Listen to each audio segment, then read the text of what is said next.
남편이 불륜을 저지르고 있는 모습이 담긴 증거 사진을 찍어 소송에서 승소한 여성이 오히려 성범죄자로 처벌을 받게 됐다는 사연이 전해졌다.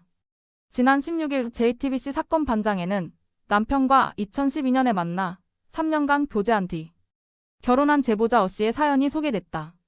어씨의 남편은 기존에 다니던 대학을 중퇴하고 의과대학에 다시 진학해 어씨는 약 10년간 외벌이로 생계를 책임지며 남편의 학업을 뒷바라지했다고 한다.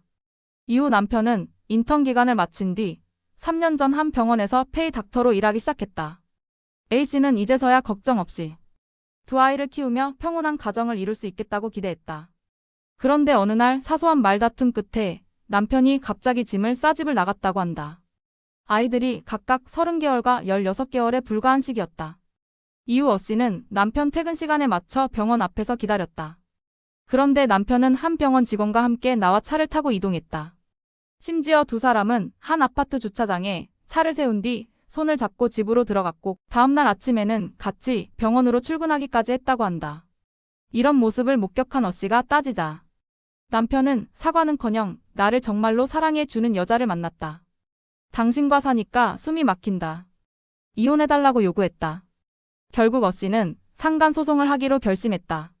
그리고 증거를 수집하는 과정에선 남편이 상간녀와 펜션에 같이 들어간 뒤 옷을 벗은 채 외부 수영장에 나와 끌어안는 모습을 보게 됐다.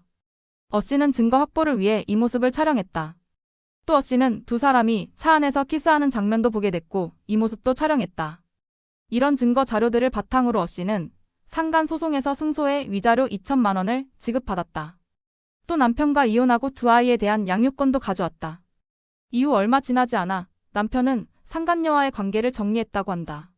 그런데 그 상간녀는 어씨가 발코니에서 발가벗은 상간녀의 뒷모습을 촬영한 사진을 근거로 어씨를 성범죄 혐의로 고소했다. 재판부는 어씨가 상간녀의 등과 엉덩이 부분을 몰래 촬영한 행위가 성적 욕망을 채우거나 수치심을 줄 수 있다면서 유죄로 인정했고 성폭력 범죄의 처벌 등에 관한 특례법 위반 혐의로 벌금 300만 원을 부과하고 성범죄자 신상 정보 등록을 명령했다. 어씨는 상간 소송에서 승소하는데 사용했던 불륜 증거들이 오히려 성범죄 혐의를 입증하는 증거가 됐다고 억울해했다. 이어 불륜 증거로 찍은 사진은 3m 이상 떨어진 거리에서 상간녀의 등을 촬영한 것이고 성적 욕망을 충족시키려는 목적이 없었다. 사진을 유포한 적도 없다고 항변했으나 벌금형을 받았다라고 토로했다. 심지어 상간녀가 지급해야 할 위자료는 남편이 부담한 것으로 전해졌다. 상간녀는 남편에게 향후 발생할 수 있는 모든 사건 내지 금전적 비용이 발생했을 때 어씨의 남편이 지불한다는 내용의 각서를 요구했다고 한다. 어씨는 경찰에서 신상 등록 대상자니까 머그샷을 찍으러 오라고 했다. 사진을 찍는데 눈물이 쏟아졌다.